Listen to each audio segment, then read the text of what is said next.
আজকে দিনটা ছিল সানডে। সানডে মানে অফ দিন, যেটা আমার আর আমার পার্টনারের দুজনেরই অফ থাকে। তো ও একটা কাজের জন্য কলকাতা এসেছিলো আর আমাকে বললো লাঞ্চটা আমাকে বাইরেই দেবে। তো আমরা চলে গেলাম পাশেই হাজি আলি, ওখানে ছিল। তো হাজি আলিতে গিয়ে প্রথমে আমরা অর্ডার করেছিলাম এই মালাই কাবাবটা, যেটা ওনার খুব পছন্দ। আমার মোটামুটি একটা ঠিকঠাকই লাগে, কারণ আমি কাবাব খেতে অতটা পছন্দ করি না। আমি বিরিয়ানি, ফ্রায়েড রাইস এগুলো আমার পছন্দের জিনিস।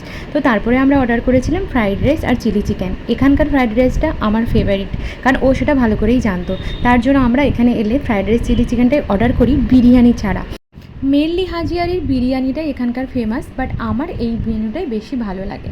তো এখানে দেখতেই পাচ্ছ আমরা নিয়েছিলাম মিক্সড ফ্রায়েড রাইস, যেখানে সব রকমের ভেজিস ছিল, চিকেন ছিল, এগ ছিল, কত কী ছিল। আরও শীতকাল হলে তো ওদের আরও বেশি ভেজিসের সংখ্যা বেড়ে যায়, যে কারণে আমার এটা আরও বেশি পছন্দের একটা জিনিস।